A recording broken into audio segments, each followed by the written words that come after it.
imong amahan gipalubong sa akong amahan, pero akong amahan gipapreso nimo, putang ina ka. Hello everyone, welcome to my channel. In today's video, we'll be discussing a trending political issue that has been making rounds on social media. But before we dive in, let me clarify something. Ang video na ito ay hindi gawa ng isang abogado o isang political analyst.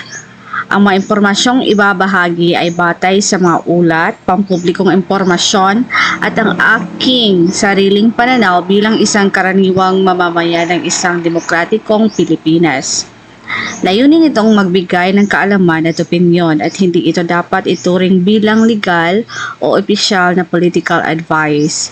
Hinikayat ko ang bawat isa na magsaliksik, maging mapanuri at bumuo ng sariling opinyon batay sa mas malalim na pag-unawa sa mga isyong panlipunan at pampolitika. Para sa mas detalyado at kumpirmadong impormasyon, sumangguni sa mga opisyal na pahayag at sources.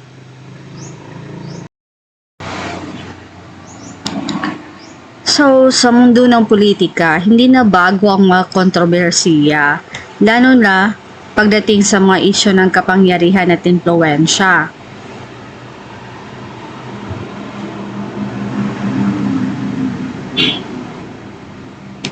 Kamakailan, lumabas ang isang balita na tila may isang master plan na naglalayong i-impeach o patalsikin sa pwesto si Vice President Sara Duterte. At ang mas nakakagulat, may 5K grocery coupon umano na ipinamimigay kapalit ang isang simpleng perma. Isa ba itong lihitin mong hakbangin o isa lamang pandilin lang? Tara, alamin natin ang buong katotohanan.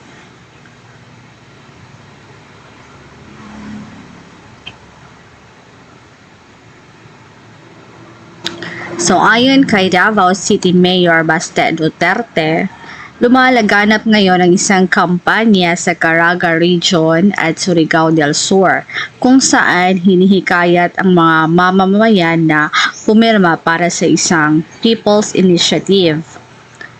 Ngunit ang hindi alam ng karamihan, ang simpleng pagpirma pala ay nangangahulugan ng pagsuporta sa impeachment case laban kay VP Sara Duterte. So, sino nga ba ang nasa likod nito? Ayon sa lumabas na impormasyon, ang kampanyang ito ay sinusulong nina Congressman Romeo Umumo Acop at Congressman Coco Pimentel.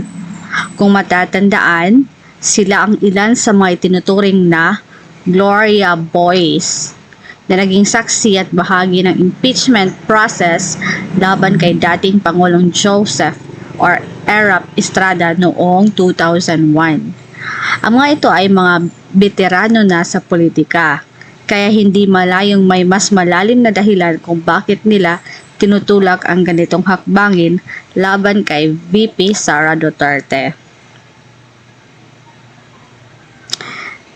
Sa ilalim ng batas, ang isang impeachment ay maaaring isulong sa pamamagitan ng iba't ibang paraan.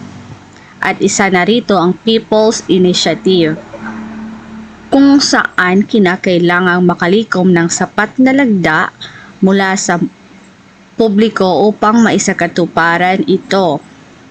Pero ang tanong, totoo bang gusto ng masa ang impeachment ni VP Sara?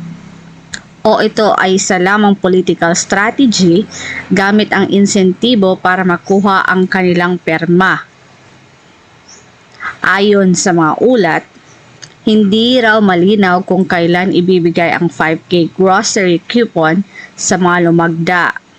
Ang mas nakakabahala, maraming Pilipino ang hindi alam ang tunay na nilalaman ng kanilang pinipirmahan.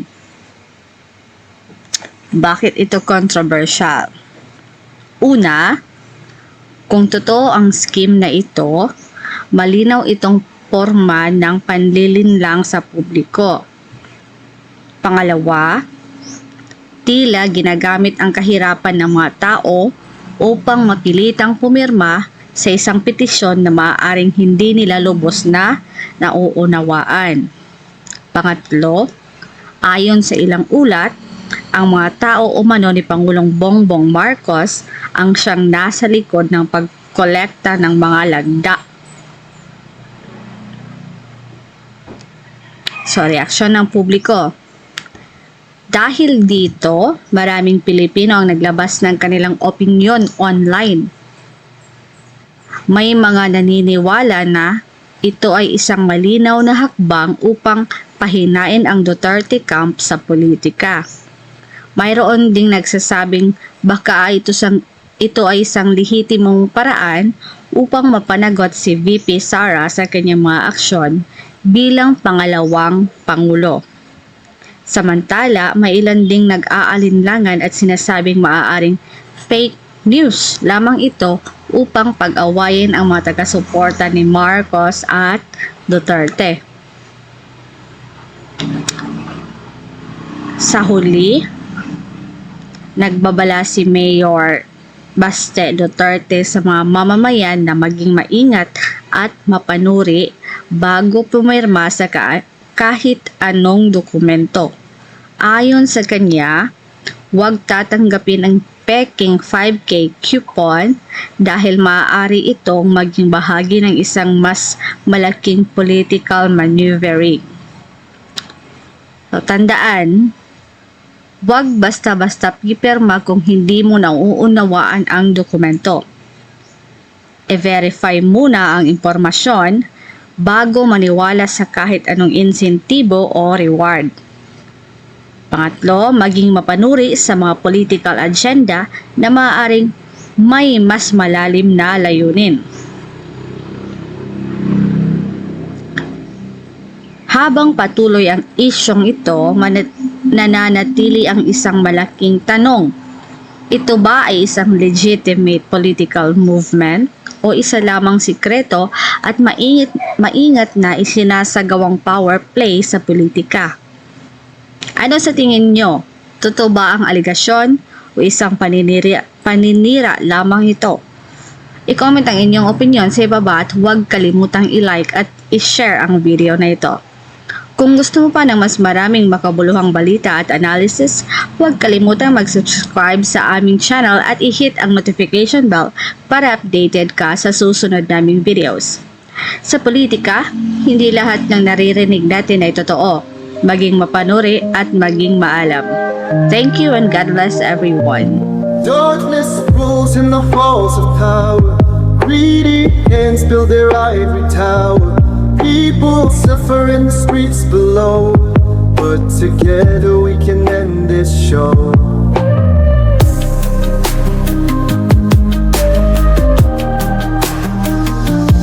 Crooked smiles lie on every face, empty promises in every place, but the fire in our hearts still glows. Time to break free, the truth it shows. Rise up, lahat tulungan mo. Bagong umaga, this light will show. Ang takot we unite as one. Ang bayan natin, we can be undone.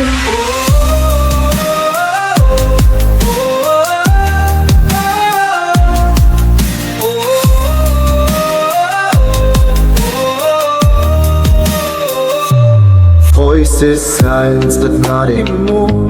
No voices ng masa, let's hear the roar.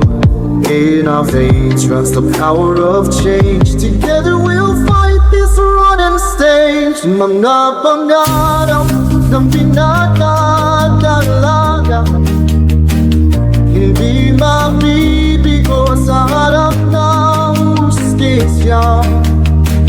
We hold the nation, stay in our hands. Let's reclaim and rebuild our lands.